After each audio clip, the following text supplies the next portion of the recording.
What's going on, guys? Aaron here, Lower Lawns. I was sitting here editing this video and I figured why not make a brief intro. Well, I guess it won't be too brief, but just to give you an update. It's been a while since I've done YouTube, mainly because just frankly wasn't interested.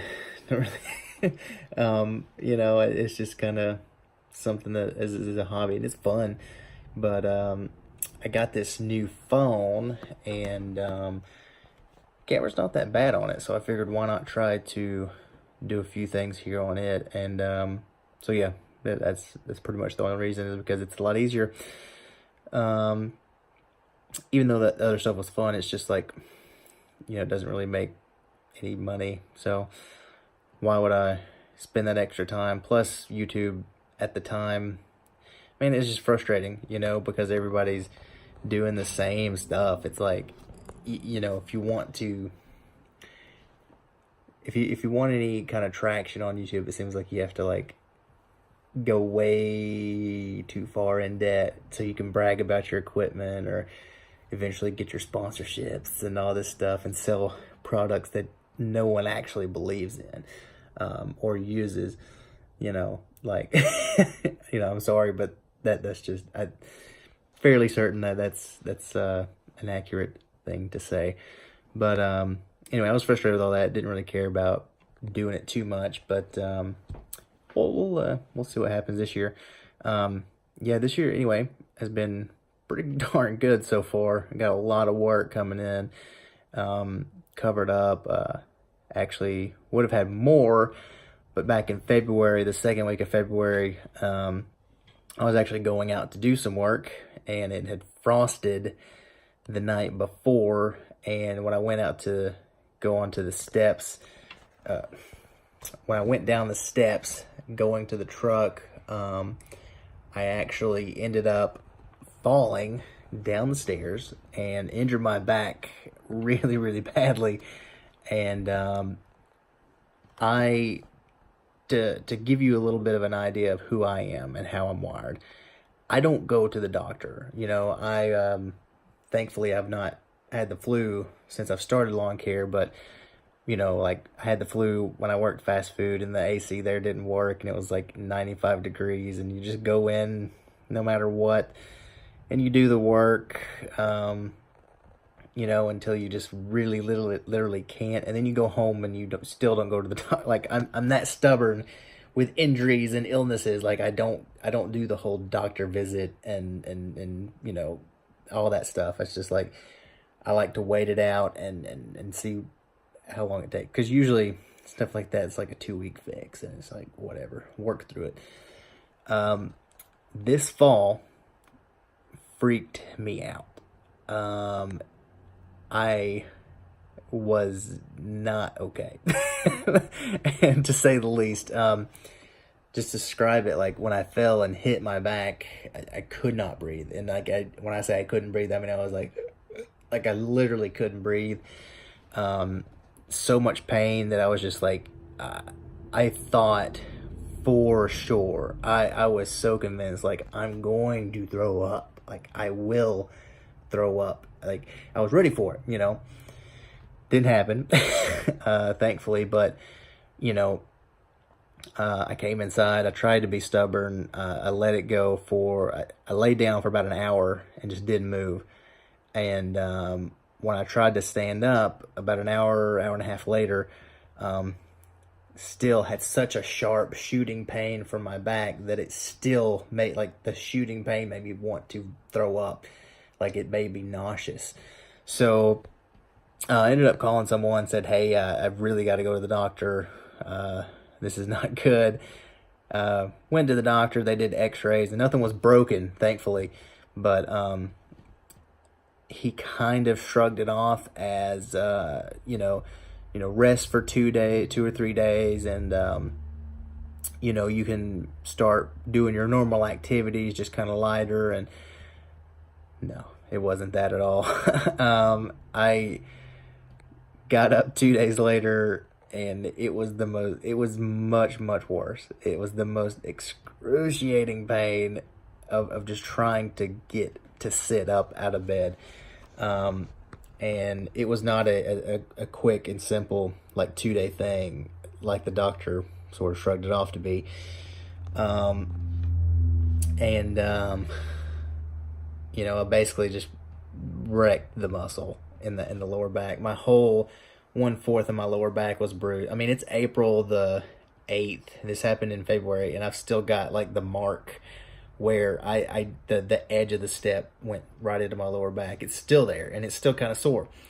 But I'm at this point just assuming it's going to be a permanent, like, little knacking pain in the lower back. But you know, I'm pushing through. I mean, it's not that big of a deal right now, but pretty much from, I think it's like the second week of April to the first or second week of March, it's about a month.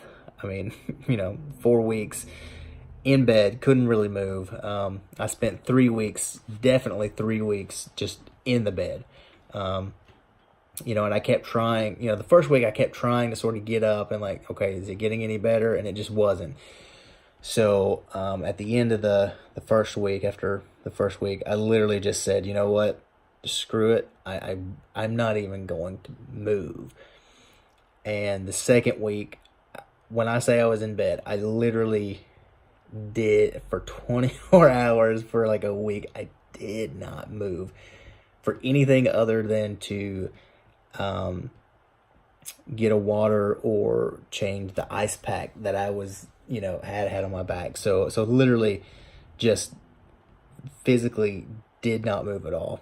And thankfully, at some point, I just laying around, it did start to get noticeably better. And then at that point on, it was one day, it's a lot better. I can move a lot better. The second day, it's exponentially better. That day after that is actually, you know, so there's eventually that point where it's just like, okay, the healing is taking place. And then thank God, dude. I mean, that's something that I'd never want to screw around with, is back injuries or leg or, you know, anything like that. It freaks me out, you know, with the eyes. If something happens to my eye, definitely going to the doctor. But you know, other little injuries, I literally just, I'll wait it out for however long, as I'm not losing function or the ability to speak or think or anything like that. I won't go to the doctor. That's me being stubborn, I guess. But you know, all is good. Like I say, still a little bit sore, but we're getting tons of work, and you'll see some of that here in this video. There's a lot of photos at the end, and there's no music on this phone yet. Nothing that I could use legally. So we'll figure that out and try to get someone here so I can overlay it and blah blah blah blah. Anyway, yeah, there's that. These videos you're about to watch are just sort of things that I posted on other social media, whether it's Instagram or the Facebook page, and I'm just kind of cobbling it all together to try and put something out there, and see how well this phone can handle that kind of editing on a long video. But yeah, the main reason I'm doing this is because of the new phone, and I'm hoping it makes doing this easier, because like I say, while I really enjoy making videos the way that I was doing them before, it's just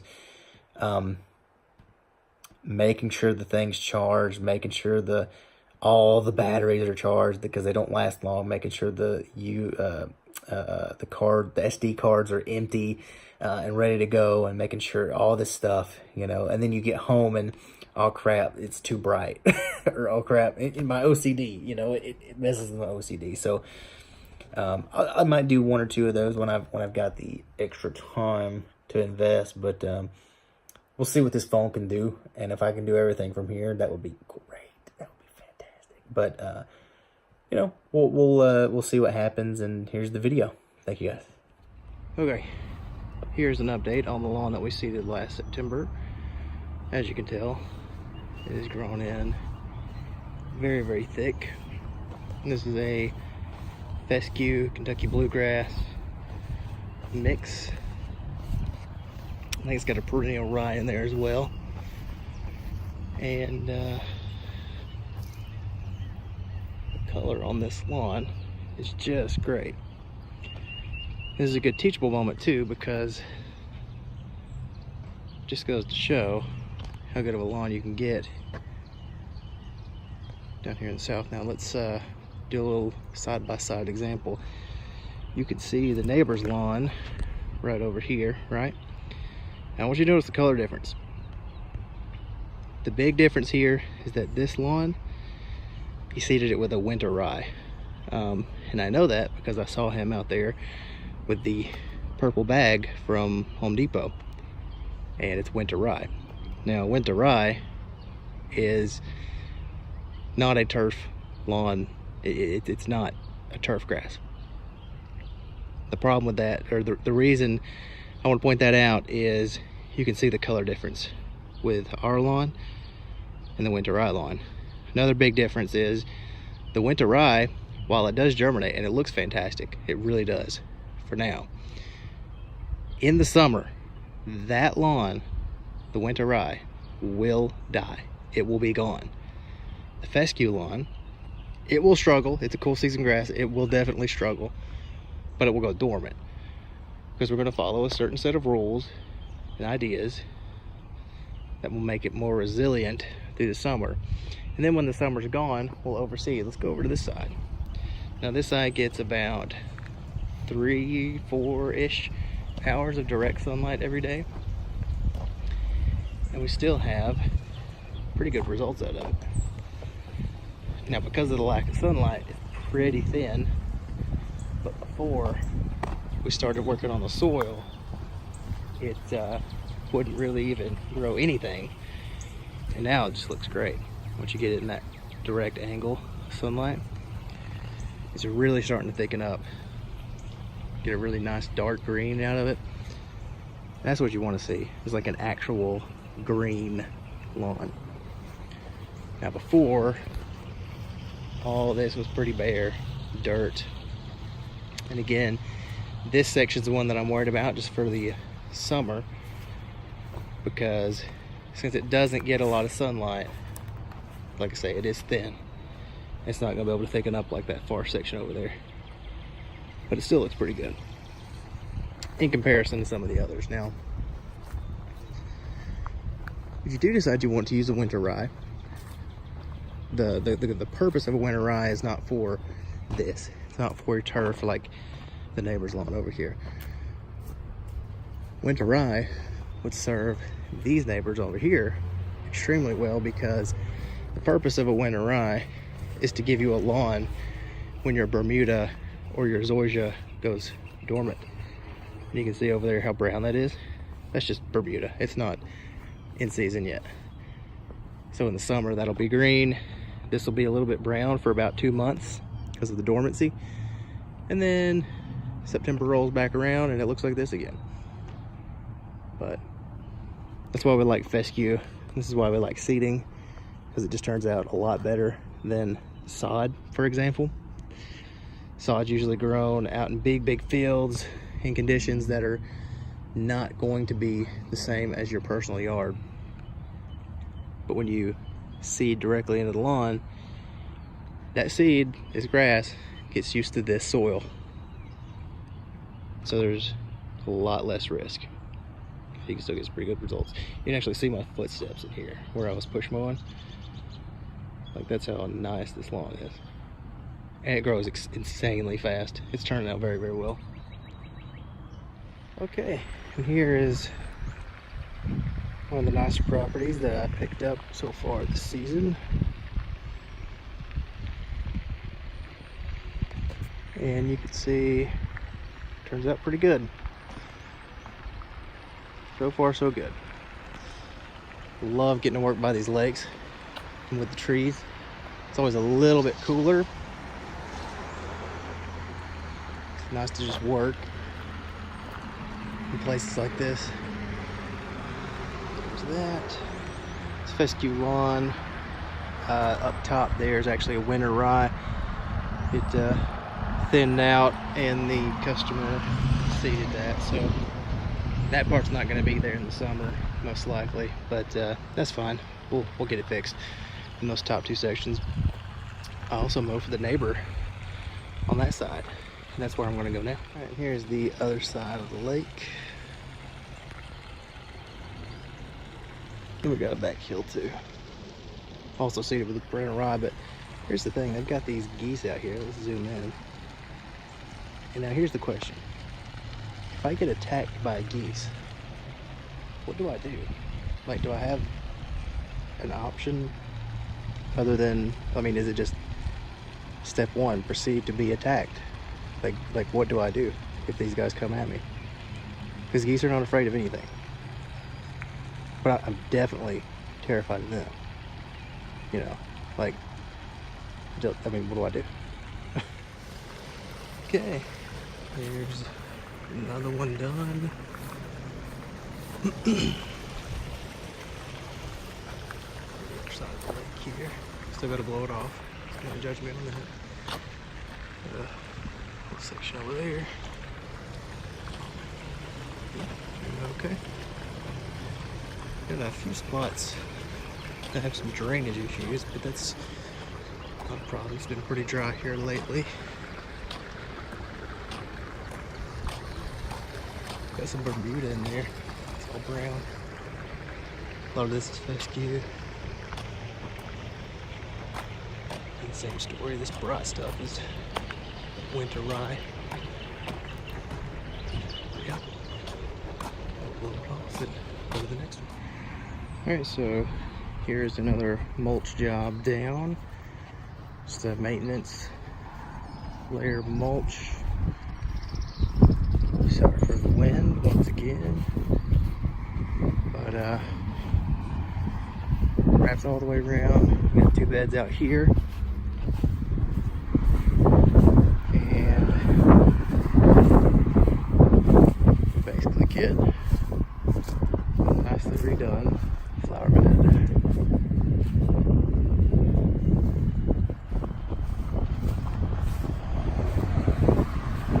Out there that we did. Got a bunch of smaller beds here in the yard. As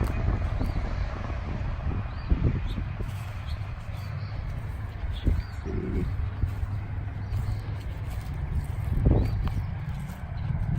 All cleaned up, ready to go for the year.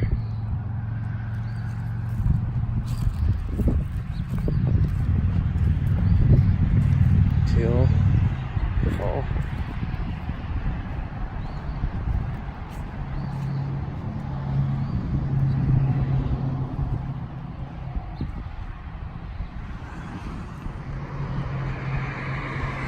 So today ended early, and I decided to stop by and admire some more of my handiwork.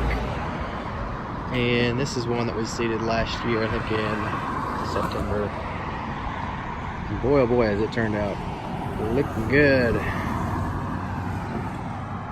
Camera's gonna kind of change it just a little bit, but this stuff is growing in thick.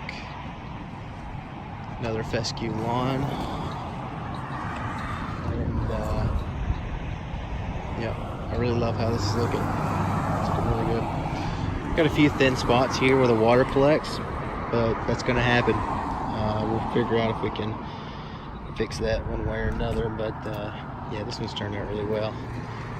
Of course, here along the edge, it's where all the water goes.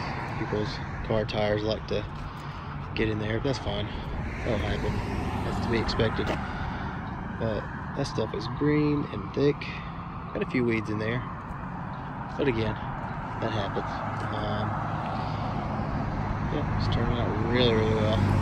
Good looking stuff. So that lawn we seeded last September, and of course it rained like insane all winter, but we've been kind of dry the last few weeks, and it's still doing really well.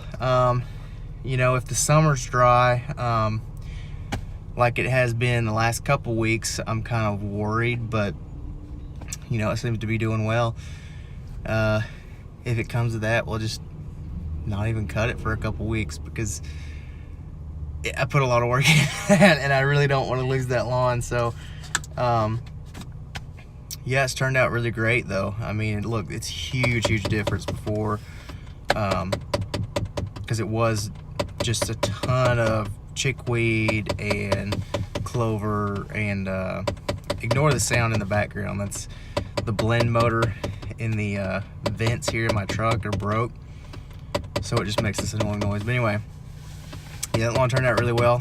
Looking forward to whenever spring actually gets into action, dude. I mean, like, the weather here has been like so cold, you know, for April. I don't think it's been this cold. It's usually that nice, like, kind of mid-warm, like lukewarm, like mornings, but you know, our winter was so warm this year that I guess we're getting our cold time now. So lawns aren't really growing like they should be right now. Hedges are kind of getting into action finally, but you know, it's not it just doesn't feel like spring. Like, it's still pretty darn cold in the mornings. Now by about 3 o'clock it'll be warm and feel really good, but where it sits right now, it's just like, it feels like winter 2.0 until a certain time of day. But on to the next one. We'll get some video of that if I can. There's another one mowed. Got the pine straw looking good. Got stripes in it. Don't know how, but turns out okay. This one takes a good 2 hours altogether. Sorry for the wind here. Got the pine straw looking good. Let's see if we can get an angle on this.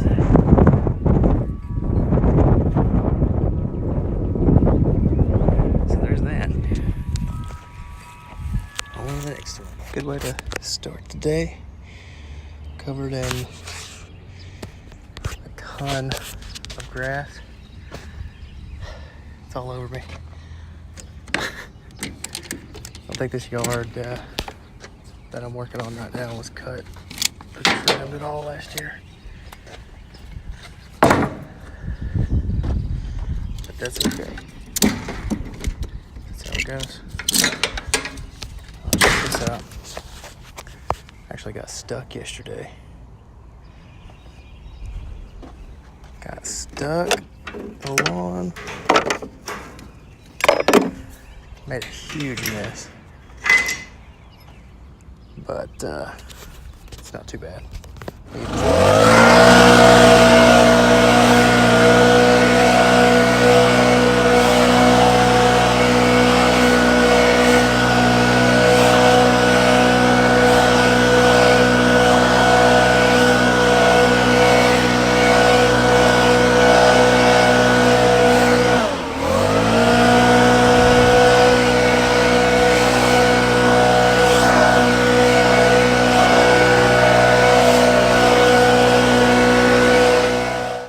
For the wind here, but this is a nice little before and after of pine straw job. You can see how there's no real color here. Still got a few weeds to pull, but moving over here is your complete fresh pine straw. There's the good color in that stuff. It's thick, so it's going to help keep the weeds down for the rest of the year. But yeah, that's the sort of transformation you get out of this type of work. Just a huge aesthetic boost. We can pull it back here, just take a look at the difference. You can see, I mean, I don't know about you, but I would rather be on the right side of this. Okay, so here's another little cleanup. This would be sort of the before section. Already went ahead and got the leaves out. It was covered in leaves, but I wasn't thinking about making a video until just now. It didn't hit me. But basically this is your before. Still got a few little weeds in here. Got all the leaves out, but there was tons of leaves. And then you can move over here. This is sort of your aftershock.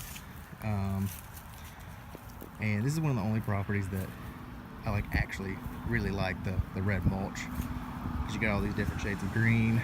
You got the white, the landscape decorations in here. I just like how it looks. We've also got a couple little flower beds out here, which look really good with the mulch. And when these rose bushes start to bloom out, they look good as well. Sorry about the wind. I know that's probably loud, but it's what we got to work with.